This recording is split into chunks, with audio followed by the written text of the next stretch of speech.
Chers auditeurs, je vous souhaite la bienvenue à votre rendez-vous musical Appassionato sur Radio Judaïka 90.2 FM, que vous pouvez également suivre en streaming sur notre site radiojudaïka.be.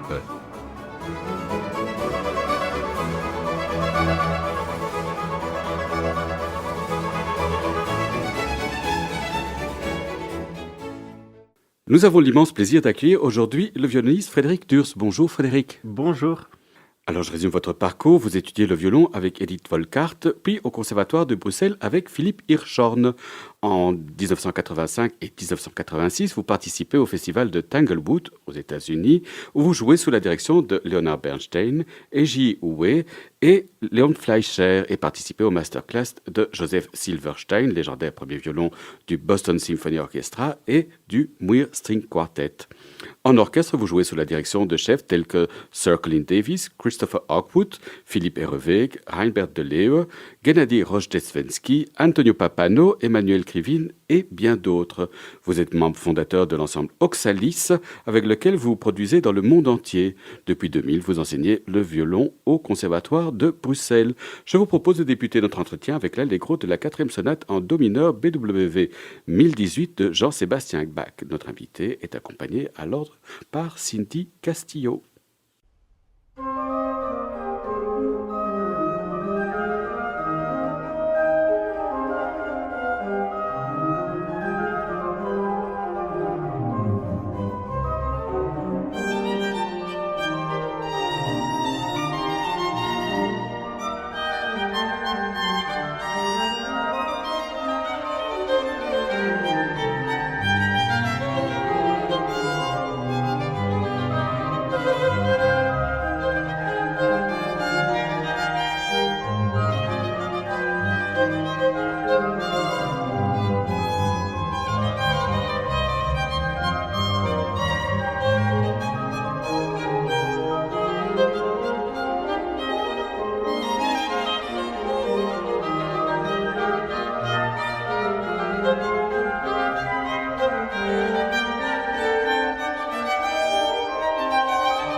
L'Allegro de la 4e sonate en do mineur BWV 1018 de Jean-Sébastien Bach, notre invité, est accompagné à l'ordre par Cindy Castillo.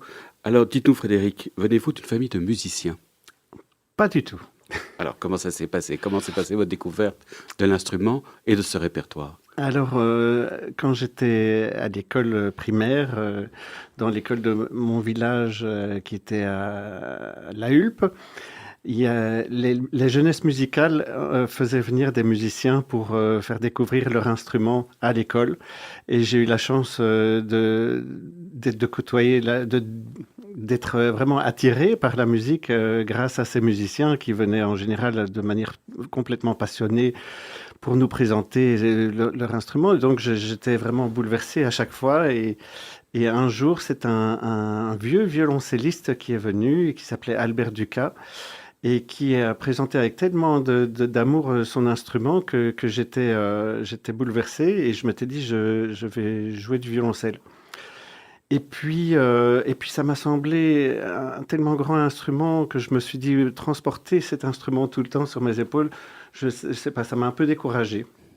Et du coup, je me suis dit, le violon, ça c'est la dimension idéale. Je ne me rendais pas du tout compte de ce que je faisais, mais disons, ça s'est dirigé vers le violon grâce à ça. Et en fait, grâce à ce monsieur Albert Ducas qui était vraiment bouleversant avec son instrument. Alors vous avez été l'élève de deux professeurs prestigieux, Edith Volkart et Philippe Hirschhorn. Qu'avez-vous retenu de leur enseignement?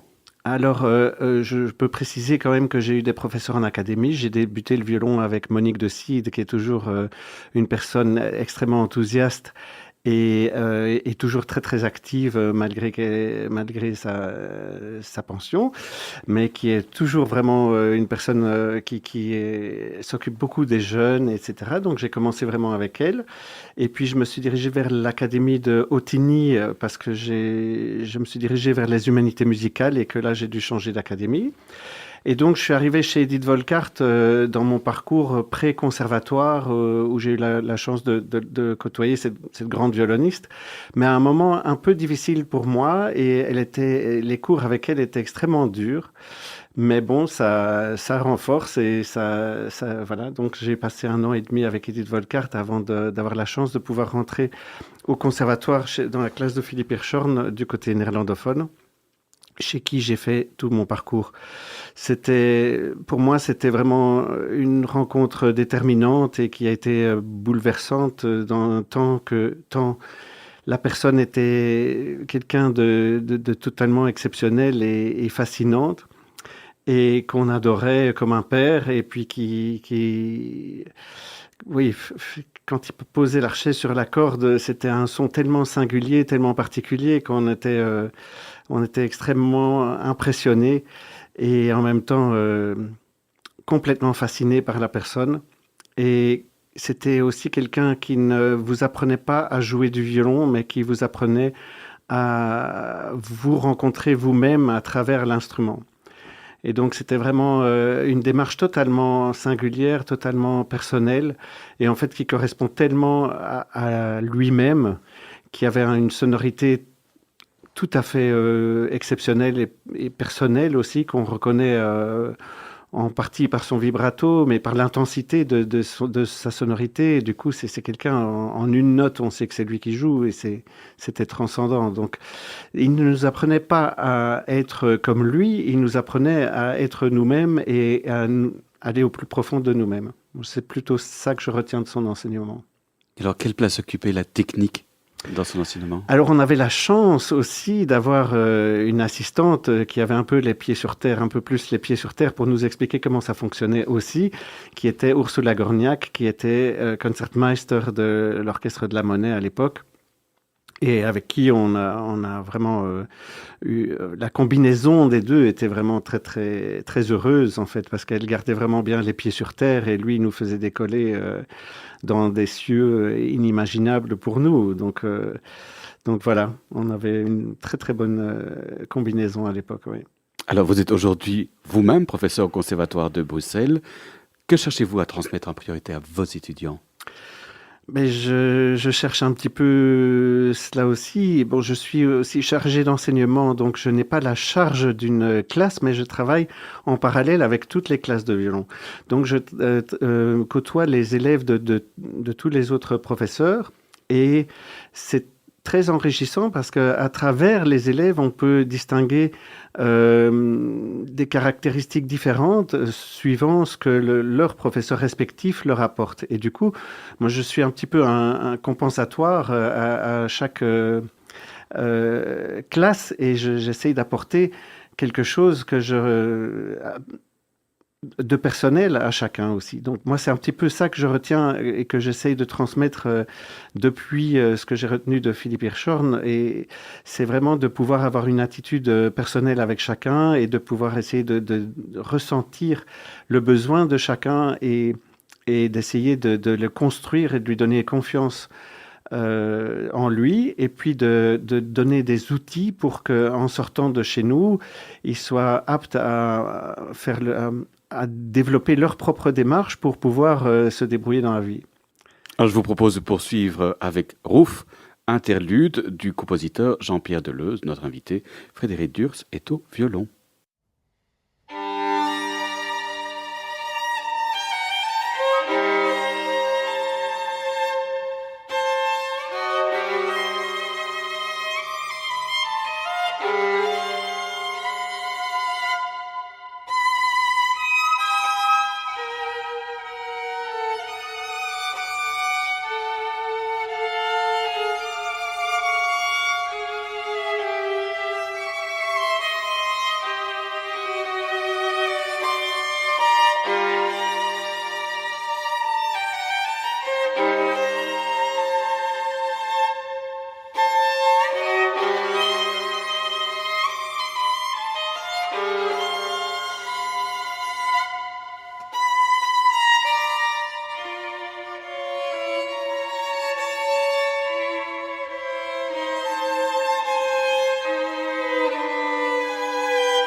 Ouf, interlude du compositeur Jean-Pierre Deleuze, notre invité Frédéric Durs, était au violon, un extrait du nouvel album Traum und Erwachen qui sort chez Paraty. Alors dites-nous Frédéric, qui est Jean-Pierre Deleuze?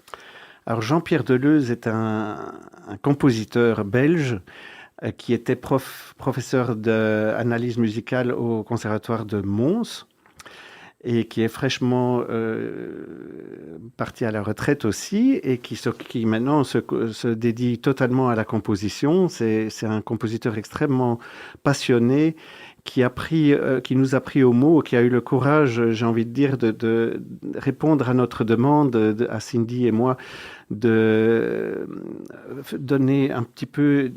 comment dire, un dialogue, de créer un dialogue entre la musique de Bach et la musique d'aujourd'hui, et voilà, de prendre... Les compositeurs ont très peur de Bach, il faut dire, hein, de s'y frotter, et notre projet en a vraiment a fait peur à plus d'un. Donc il nous a fait le plaisir de nous composer un prélude qui introduit la sonate en do mineur de Jean-Sébastien Bach, et puis un interlude Rouf que vous venez d'entendre qui est entre les deux sonates et qui va nous introduire, qui va nous glisser dans la sonate en sol majeur, et puis de la sonate en sol majeur un écho au prélude qui devient le postlude, et qui devient vraiment la conclusion de notre projet, donc avec 2 sonates entières de Jean-Sébastien Bach en thème principal, et puis enrobées des pièces des créations de Jean-Pierre Deleuze. Alors, est-ce que vous aimez créer des nouvelles œuvres? Alors oui, dans le sens où depuis mes études au conservatoire, on s'est frotté beaucoup à la musique contemporaine. À la fin, dans la dernière année de mes études, avec des amis du conservatoire, on a créé l'ensemble Oxalis. On va y revenir. On va y revenir. Avec l'ensemble Oxalis, on a créé énormément, on a fait beaucoup de créations, on a fait beaucoup de demandes à des compositeurs. Donc en fait, c'est une partie importante, je pense, de la vie d'un musicien. Créer une œuvre nouvelle nous confronte à une partition vierge dans laquelle on n'a aucun préjugé. Donc on n'est pas en train de recréer, de rejouer une œuvre qu'on a entendue dans des centaines de versions différentes et qu'on connaît par cœur déjà, rien que d'oreille déjà au départ. Donc on est vraiment confronté à... c'est pas une page blanche parce qu'elle est écrite, mais à une pensée blanche. Il faut vraiment s'attribuer, s'accaparer le texte et lui donner un sens, lui trouver un sens. Et donc, c'est toute une démarche qui parfois prend du temps, qui peut demander réflexion, qu'il faut rentrer dans l'état d'esprit du compositeur. Et puis, comme ce sont des créations, on a la chance de pouvoir être à la source et discuter avec ces compositeurs, de pouvoir échanger, parfois aussi de pouvoir travailler le matériel avec eux. Donc, c'est une chance incroyable et en même temps une aventure parce que on est évidemment dans des zones inconfortables du fait qu'on n'a aucune référence de départ. Alors, je pense que c'est d'autant plus intéressant que ça peut, dans l'autre sens, influencer notre manière de regarder le répertoire qu'on connaît justement très bien. C'est-à-dire, ce répertoire, je vous disais, on l'a dans l'oreille, on le connaît. Et justement, pour ne pas tomber dans les clichés, le fait d'être confronté à ces partitions et de devoir se remuer les méninges, eh bien, fait que quand on regarde une partition qu'on connaît soi-disant par cœur, ben, on peut relire un texte et se poser les questions comme si on ne le connaissait pas. Et à ce moment-là, mais on s'accapare de nouveau un texte et on devient un interprète, on devient une réflexion par rapport à un texte aussi connu soit-il. Alors peut-être qu'on arrive à des conclusions qui ont déjà été énoncées par d'autres avant, mais en attendant, ça devient une démarche personnelle. Et je pense que ça donne quand même une autre authenticité à la manière de regarder, de jouer et de trouver un sens à tous ces textes. Donc on se sent plus libre d'aborder les grands textes de Bach quand on a la possibilité de dialoguer avec un compositeur vivant? Ah, ça c'est une grande question. Avec Bach, il y a quand même des codes, il y a quand même voilà, il y a une époque, il y a beaucoup de choses qui se sont passées avec le mouvement baroque dans les années 70, 60-70. Il y a eu beaucoup de réflexions qui s'est faite. Donc en fait, on est un peu tributaire aussi de la suite des idées. Et donc on apprend aussi à évoluer avec son temps et avec les recherches. J'ai aussi eu la chance pendant toute mes études, de côtoyer des gens comme Sigrid Keuken. Et donc, j'étais très proche d'eux. Sa fille, Sarah, jouait avec nous dans les débuts d'Oxalis. Avant Oxalis, j'avais un quatuor à cordes qui s'appelait le Spring Quartet et dans lequel jouait aussi Sarah Keuken. Et donc j'étais un petit peu fourré dans toutes comment dire, recherches baroques et les débuts de toute cette révolution, si je peux dire, qu'on ne peut plus nier. À l'époque, c'était encore très nouveau et on regardait ça un petit peu d'à côté, mais maintenant, c'est devenu vraiment un langage et on ne peut plus le nier. Même les instrumentistes qui jouent à la manière moderne comme moi, on essaye d'en tirer les leçons et de s'accaparer un petit peu cette gestuelle.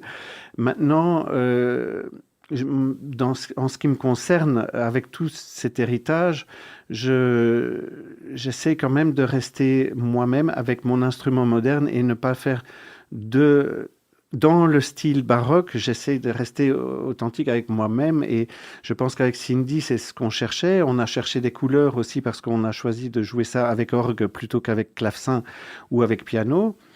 Et donc, on cherche vraiment dans une texture différente. Et je pense que ça nous a beaucoup influencé dans nos recherches aussi, et indépendamment de tout style baroque ou moderne.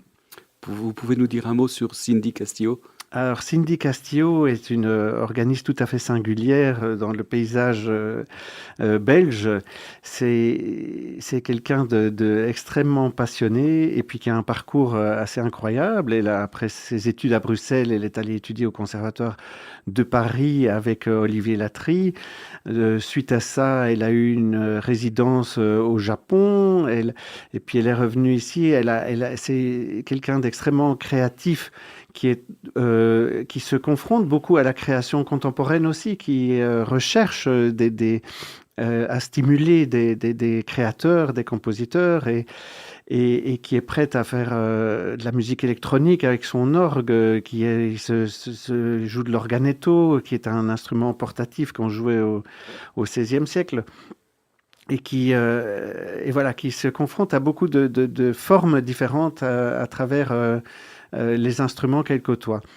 Très récemment, cette année, elle a été nommée titulaire des nouvelles orgues à Saint-Loup, à Namur. Donc, c'est un orgue prestigieux qui a été tout à fait remis à neuf par la famille Thomas et qui a, comment dire, redynamisé ou dynamisé aussi la vie musicale à Namur. Et donc, elle a commencé à créer un festival aussi d'orgue là-bas. Elle est extrêmement dynamique. Et c'est quelqu'un qui, envers et contre tout, remue ciel et terre pour obtenir pour aller au bout de ses projets et que j'admire énormément pour ça. Alors Frédéric, vous venez également nous présenter une nouveauté discographique de l'ensemble Oxalis, dont vous êtes membre fondateur.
Vous êtes sur Radio Judaïka et vous écoutez Appassionato, votre rendez-vous musical.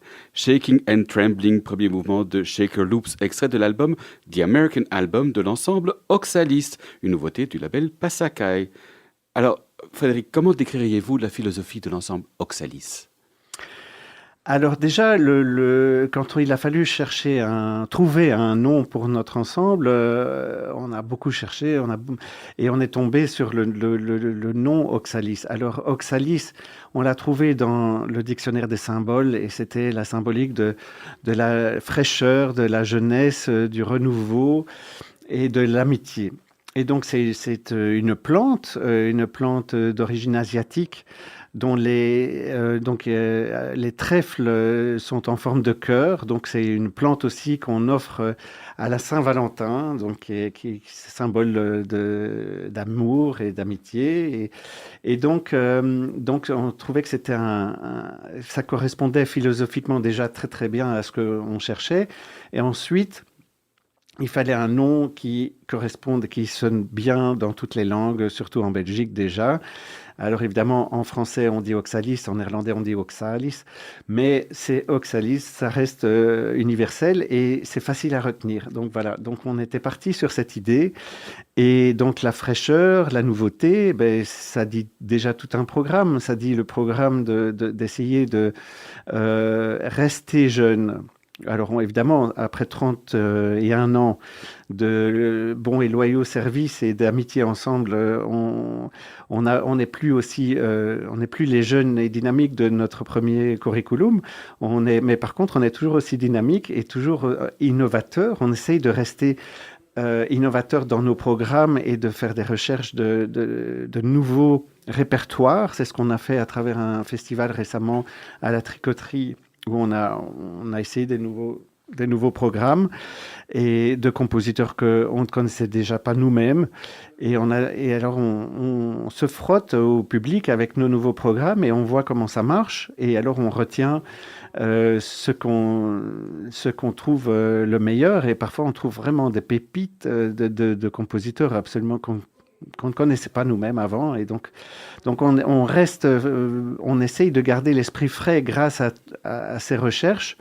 Je dois avouer que moi j'ai découvert Jean Cras grâce à votre album et je trouve que c'est toujours à l'heure actuelle le plus bel album qui ait jamais été dédié à ce compositeur. Ah ben c'est très gentil, ça me touche beaucoup. Jean Cras est aussi un compositeur. Je vais pas dire qu'on l'a découvert parce qu'il y a d'autres musiciens qui le jouent et qui le jouaient avant nous, mais c'est vrai que c'est pas un compositeur très à la mode et pourtant c'est quelqu'un de passionnant. C'était un marin. Il était capitaine de navire et il avait son piano dans son bateau et il composait au gré de ses voyages et ça se sent dans sa musique les influences de ses voyages et il a écrit une musique tout à fait singulière et bon, bah, on va pas dire que c'était un amateur, c'est extraordinaire, c'est une musique vraiment riche et tout à fait singulière, tout à fait personnelle. Donc voilà, c'est un des compositeurs qu'on a pu oui, aider à redorer aussi, je pense. Et c'est, voilà, ça c'est vraiment ce qui nous tient éveillés et ce qui nous passionne.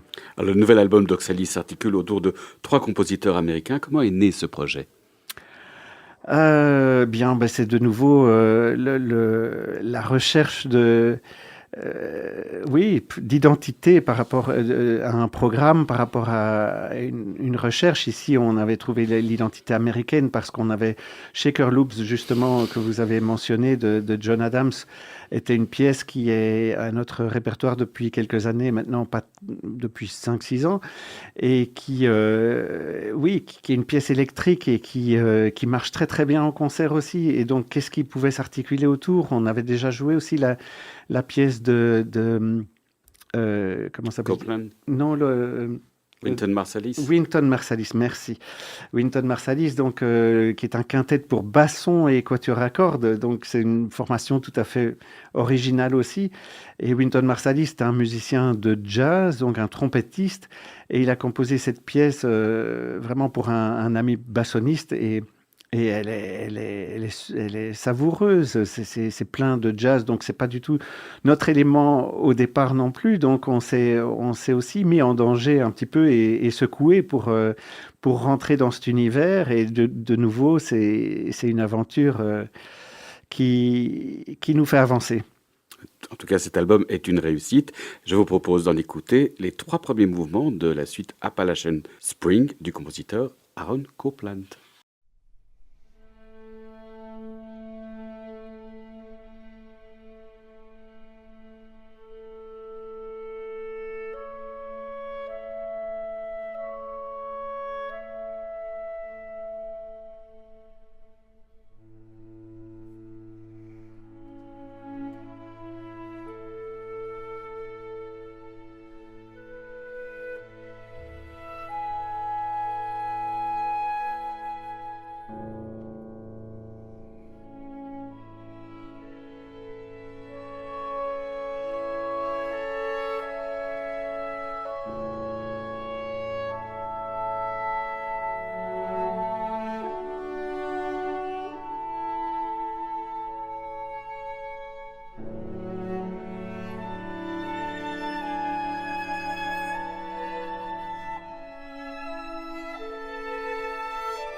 les 3 premiers mouvements de Appalachian Spring du compositeur Aaron Copland par l'ensemble Oxalis, un extrait de leur nouvel album The American Album.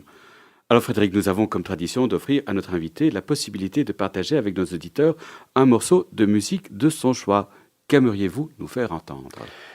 Alors, j'ai choisi un extrait d'un sextuor de Johannes Brahms, le premier, opus 18, mais dans une version un petit peu originale, dans le sens où c'est une transcription de Theodor Kirchner, qui est un contemporain de Brahms, pour trio à clavier. Et donc là, je fais référence à mes études et à Philippe Hirschhorn, qui était quelqu'un qui a vraiment énormément compté dans ma vie, dans mon parcours, et qui a influencé mon regard sur la musique et ma recherche de sonorité, ma recherche d'authenticité par rapport à moi-même. Voilà, et donc je pense, j'ai voulu faire écouter ce mouvement de trio parce qu'on y entend toute sa passion, que c'est un enregistrement qui est quand même relativement peu connu. Et que j'ai souvenir que Philippe Hirschhorn était assez content de cet enregistrement parce que il l'avait fait avec des longues plages. Il n'avait pas fait beaucoup de coupures. Et donc pour lui, c'était quand il se mettait en danger, j'ai envie de dire, avec les micros, quand il enregistrait un disque, ce qu'il a fait très très très peu dans sa vie, il y en a vraiment très peu d'officiels. Il n'aimait pas ça du tout, mais il fallait qu'il mettait sa vie en jeu dans chaque note.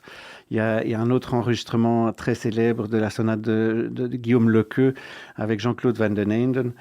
Et il met sa vie en jeu dans chaque note et ça s'entend, ça se sent, c'est passionné, ça a un côté tellement vivant, alors qu'ils sont dans un studio et qu'il y a un micro au-dessus. Pour lui, c'était pas, il jouait comme si la salle était pleine et comme si sa vie en dépendait. Alors nous l'écoutons maintenant.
C'était donc l'Andante du deuxième trio de Johannes Brahms basé sur le sextuor dans l'arrangement de Theodor Kirchner. Alexandre Rabinovitch était au piano, Philippe Hirschhorn au violon et David Geringas au violoncelle. Votre émission de musique classique Appassionato touche ainsi à sa fin. Merci beaucoup Frédéric d'avoir accepté notre invitation. Avec plaisir, merci beaucoup à vous. Merci à Clément Villansen d'avoir assuré la technique de cette émission. N'oubliez pas qu'Appassionato est diffusé sur les ondes et le site de Radio Judaïka les lundis à 13h, les jeudis à 14h et les dimanches à 9h. Merci chers auditeurs de nous avoir écoutés. À la semaine prochaine. D'ici là, portez-vous bien.